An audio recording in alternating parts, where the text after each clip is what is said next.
students, myself Professor Rachna Patel, and today we are here to check experimental result on Ohm's law.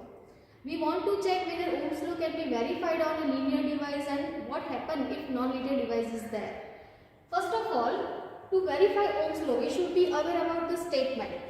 As far as the statement of Ohm's law is concerned, V by I ratio should be same. And if that is the case in any particular element, we can say that that element is a linear element.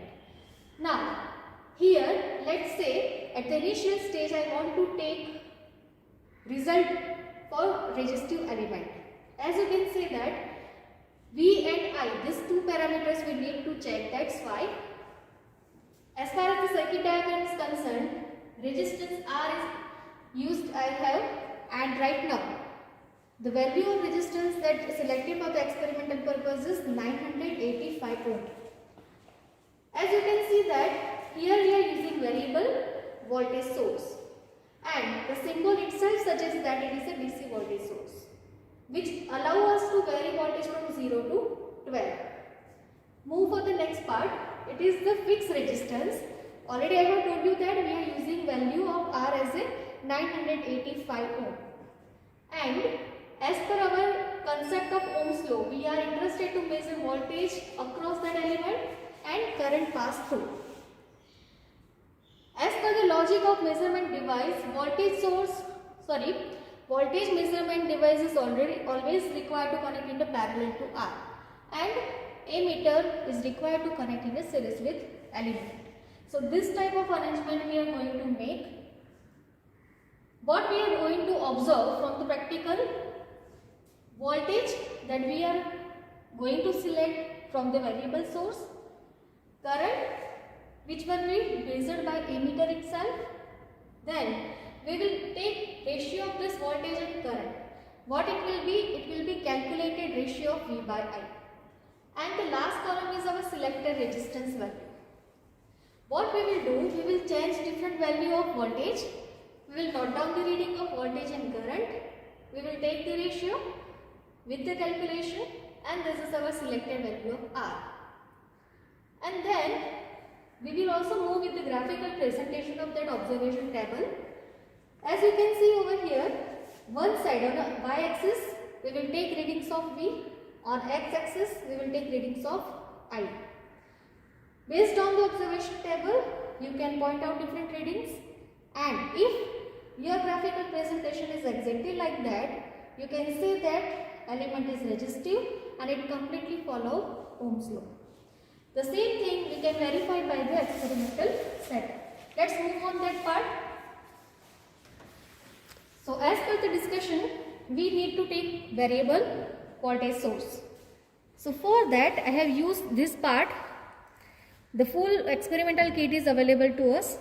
I have used variable source part from that, and the remaining components are available on the second experimental kit as per the zone.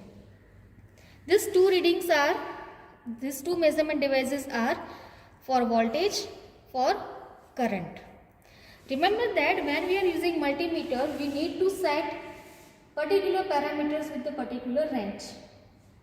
We know that we are using voltage only up to the 12 volt and resistance is 985. So it is very obvious that current will be in term of the milliampere. So that's why, as you can see that this multimeter I have used as a current measurement, or you can say as a ammeter.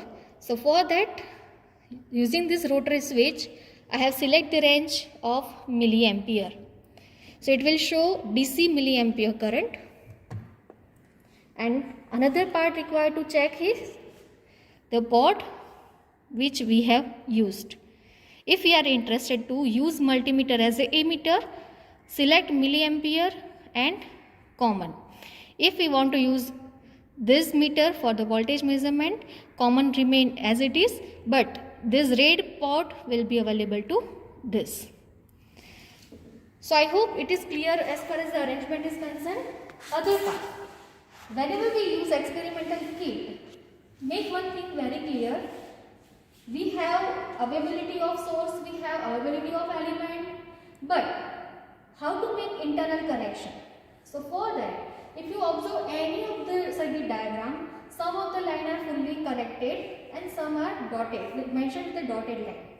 We show that dotted line show that internally they are not connected. So, if we want to make passing of current from one point to another point, in between dotted line is there, we have to make external connection. Otherwise, no need to go with the external connection. Now, please focus on that part. Plus and minus sign. It is the availability of source, and as per our discussion, I have used this kit as a source, another kit as a source. So, from that variable source, I have connected through that. Now, see, full line is there in between these two terminal, means internally they are connected. So, no need to go with any external wire, but after this pot, that is a dotted line. We show that if I want to make passing of current from this point to this point, I need to go with the external wire. So, this yellow wire is the external connection. Then 985 ohm I have selected as the element. Once again, this wire is for the jumper wire which allow passing of current from this port to this port, as they are not internally connected. This part is internally connected as full line is there, and for the current measurement purpose I have used this two port. So from this port current will be entered in this meter, and from common it will be returned. Again, from this blue to this black, full line is already connected, that means internally they are short circuited. So I hope you all are clear with the internal connection. It's time to go with the reading, and for that Falguni madam will help me.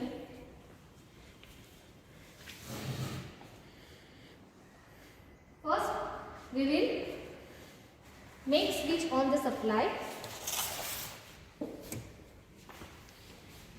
With switch on the supply, LED light will be available, which indicate that power is available with us. This is the first reading we have. I again repeat, this one is for voltage, this one is for current. So what you can observe, voltage is 1.01 and at that time current is 1.03. Remember, unit is milliampere. If by the mathematical calculation, if you find V by I, its value will be 985. And we know that our actual value is 985.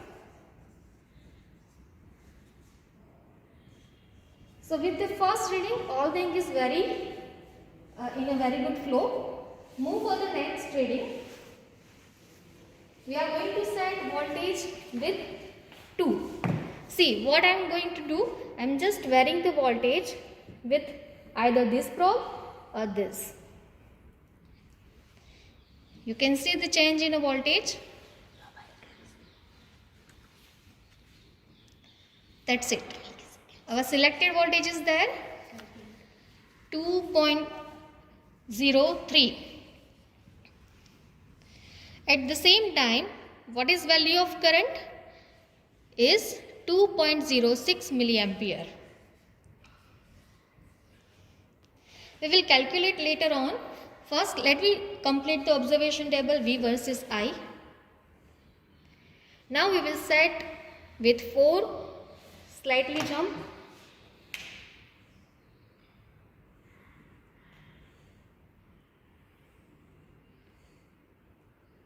With 4 volt, current measurement is 4.07 milliampere.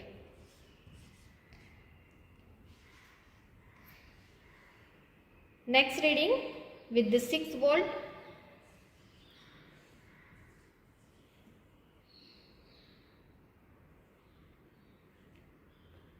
The probe is very sensitive, so we have to take care with the exact setup of voltage. Okay. So with 6, current is 6.09 milliampere. Let me move for the next reading with 8 volt.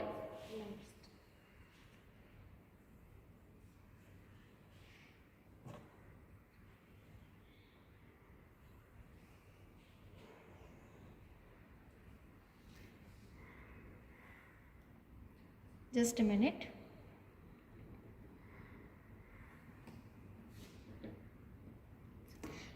Let me move for the 10.3.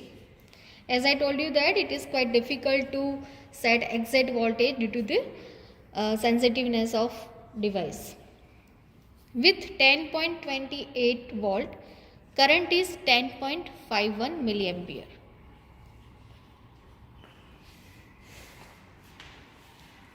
So as you can see over here, V and I measurement, total 5 measurement we have taken. You can also exceed based on your requirement. So with that, if you calculate V by I keep this task up to you. You can calculate V by I for each and every reading. No doubt there will be slightly change compared to actual, but not large. With observation of V by I calculation, you can say that this element is exactly following Ohm's law. Why? Because every time V by I ratio is remain constant. So what we can conclude after the performance of practical? We can conclude that any resistive element can follow V and I relationship as a linear relationship. That's why resistive element is known as a linear element. Thank you.